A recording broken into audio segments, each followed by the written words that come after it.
All right, so let's get right into it. This potential ceasefire between Israel and Hezbollah. Things have been incredibly tense, obviously, since those Hamas attacks back in October. And now it seems like everyone's kind of holding their breath Whatever.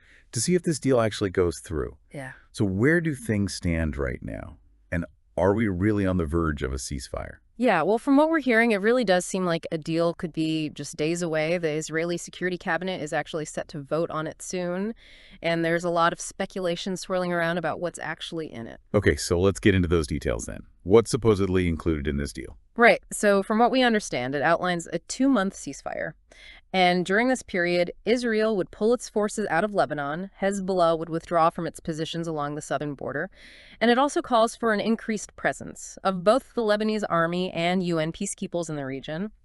Yeah, this sounds a lot like that 2006 ceasefire, which, as we all know, didn't really hold up in the end. So is there any reason to think that this time around things might be different? Like, what makes this situation unique? Well, that's the million-dollar question, isn't it? I think one key difference this time is the immense pressure on all sides to reach some kind of agreement. I mean, just think about it. You've got tens of thousands of Israelis who were evacuated from that border region. They're eager to get back home. And that public pressure Yes. is definitely weighing heavily on the Israeli government's decision-making. Yeah, that makes sense. And on the Hezbollah side, there's been some analysis suggesting that their objective all along was actually to force Israel into a ceasefire in Gaza. So if this deal does go through as it's outlined, would that mean they've actually achieved their goal? Well, it's certainly a perspective worth considering. Amit Segal, a pretty prominent Israeli analyst, has argued this point. And it really does raise questions about what constitutes a win in these situations. If Hezbollah manages to secure concessions from Israel, even within a broader ceasefire agreement, does that qualify as a strategic victory for them? Yeah, it definitely complicates things. But it also brings up the whole issue of the International Criminal Court's involvement. We know they've issued those arrest warrants for Netanyahu and his former defense minister. So how has that impacted these negotiations? Oh, it's definitely added a layer of complexity. Yeah. Especially with France. They initially wanted to be involved in mediating the ceasefire, but then they backed off after saying they'd comply with the ICC ruling. Wow, so you've got these legal battles happening in the background, just adding fuel to an already volatile situation. It really makes you wonder, if this ceasefire, even if it does happen, is it truly a resolution? Or just a brief pause before things potentially escalate again? Yeah, it's a valid concern. And I think it speaks to the broader point that even if the ceasefire is signed, there are still so many underlying factors at play.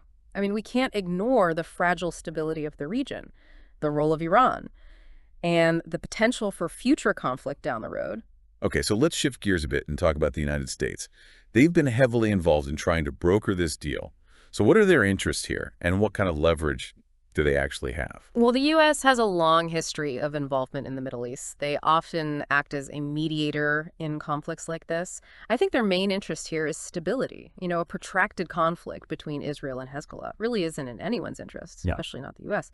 They want to prevent this situation from spiraling out of control Yeah. and potentially dragging in other regional powers. So it's not just about doing the right thing. It's also about protecting their own strategic interests. Exactly. Foreign policy is rarely purely altruistic. There are always strategic considerations at play. And in this case, the U.S. has a lot riding on the outcome. They want to maintain their influence and prevent further instability that could have ripple effects across the globe. Right. So we've talked about the pressure on Israel, on Hezbollah, and even on the international community. But what about the specifics of this deal itself? Like, what are the potential pitfalls? And could this actually work? Well, that's where things get really interesting. Let's take a closer look at what this proposed ceasefire actually entails. Yeah, let's break it down and see if this deal truly offers a path forward. So at the heart of this whole thing, you've got a 2-month truce, which is, a pretty short time frame when you think about it. And during this period, Israel is expected to fully withdraw its forces from Lebanon, while Hezbollah is supposed to stop all armed activity south of the Litani River, essentially pulling back from that southern border area. Okay, so that covers the military actions. But how do they plan to actually enforce this ceasefire? Who's going to make sure both sides actually stick to the agreement? Right, that's the big question, isn't it? And it's a major sticking point. The plan relies heavily on boosting the presence of both the Lebanese army in the south and the existing UN peacekeeping force. The idea being that a stronger, more visible security presence will deter any violations and help maintain some stability. Hmm. But can the Lebanese army realistically control Hezbollah? I mean, they haven't really had much success in the past. Hezbollah is a powerful force within Lebanon, both militarily and politically. Yeah, you're right. That's a critical vulnerability in this whole deal. There's serious debate about whether the Lebanese army even has the capacity or the will to confront Hezbollah directly, which raises the question, is this agreement just a temporary bandage, or does it offer a genuine path to lasting peace? If the enforcement mechanisms are weak, it could easily unravel, and we could see a resurgence of violence. So in a way, we're back to that comparison with the 2006 ceasefire. Mhm. Similar structure, similar challenges, and those lingering doubts about its long-term effectiveness. True, but we also have to acknowledge the differences. I think there's a far greater sense of urgency this time around. The humanitarian situation in both Lebanon and Israel is pretty dire, and the public is really clamoring for a resolution. This intense pressure could actually incentivize everyone to stick to the agreement. Yeah, it's interesting how those internal pressures Yeah. can sometimes be more powerful than any external mediation efforts. The human cost of this conflict is undeniable, and that really weighs heavily on everyone involved. Absolutely. And that brings us to another question. Who won this round? If this ceasefire plays out as planned, with Israel withdrawing and Hezbollah pulling back, did either side actually achieve what they set out to do? We talked earlier about how Hezbollah's goal might have been to pressure Israel into a ceasefire in Gaza. So if this agreement leads to a broader de-escalation, could that be seen as a victory for them, even if it means temporarily withdrawing from the border? It's a good question, and it really challenges our typical understanding of winning and losing in these kinds of conflicts. Maybe it's less about total victory and more about achieving specific strategic goals, even if they fall short of a complete military win. Right. It shows that sometimes the most powerful weapon isn't military might, but the ability to withstand pressure and use public opinion to your advantage. Exactly. You know, modern warfare isn't just fought on the battlefield anymore. It plays out in the media, in public perception, and on the international stage. So looking ahead, even if this ceasefire does hold, what are the long-term implications for the region? This feels like just one chapter in a much larger and more complicated story. Oh, you're absolutely right. The Middle East is a region steeped in history, with all these complex grievances, shifting alliances, and deep-seated rivalries. And even if this immediate crisis is resolved, those underlying issues aren't just going to disappear. So let's dig into some of those underlying issues then. What are the key factors that could threaten the region's stability, even if this ceasefire is successful? Well, you can't ignore Iran. I mean, they're a major backer of Hezbollah, providing them with financial and military support. Any lasting solution to this Israeli-Hezbollah conflict needs to address Iran's role. Yeah, that makes sense. Iran has its own agenda in the region, and they see Hezbollah as a valuable asset. In furthering those interests, it just adds another layer of complexity to an already complicated situation. It does. And then, of course, you have the broader Israeli-Palestinian conflict. While it's not directly involved in this ceasefire, it casts a long shadow over everything. As long as that conflict remains unresolved, Yeah. it's going to continue to fuel instability and create opportunities for groups like Hezbollah to exploit. So we're talking about this tangled web of interconnected conflicts, each one influencing the others. It's like trying to untie a giant knot. You pull on one strand, and it just seems to tighten the others. Yeah, that's a great analogy. And to make things even more challenging, you have the internal politics of both Israel and Lebanon. Both countries are dealing with their own internal issues, which could impact their ability to actually implement and uphold any long-term peace agreements. So even if we manage to get through this immediate crisis, the road to lasting peace in the Middle East remains incredibly uncertain. There are so many variables, so many potential pitfalls. I agree. But amidst all this uncertainty, one thing is clear.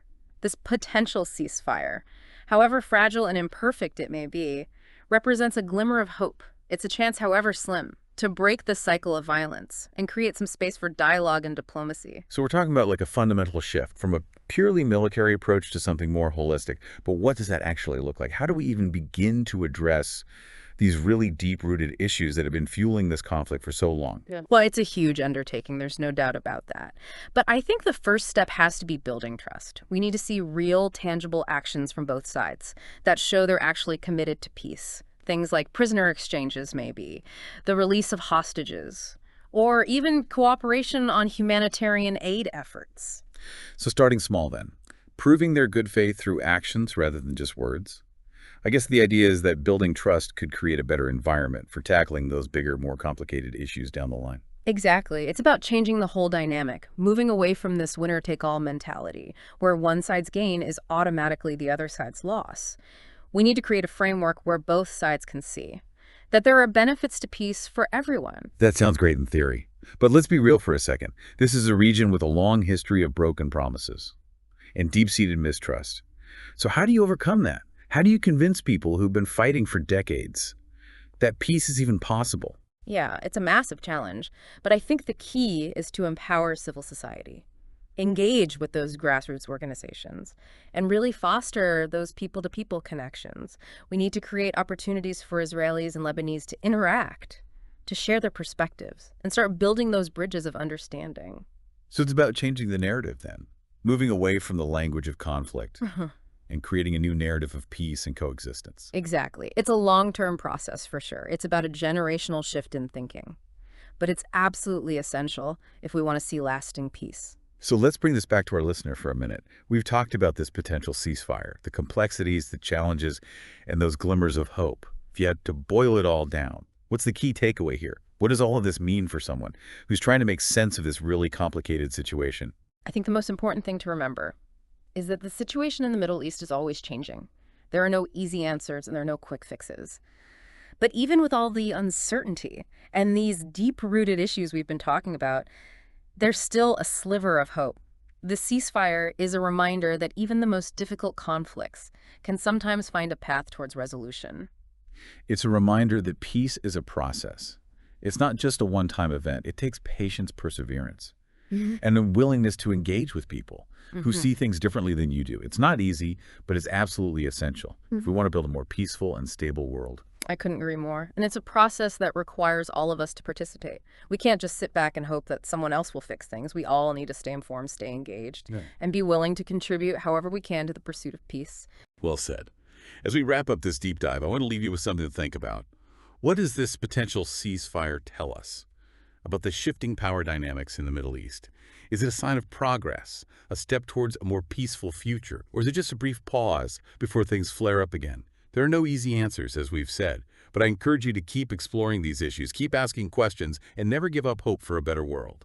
Thanks for joining us on this deep dive.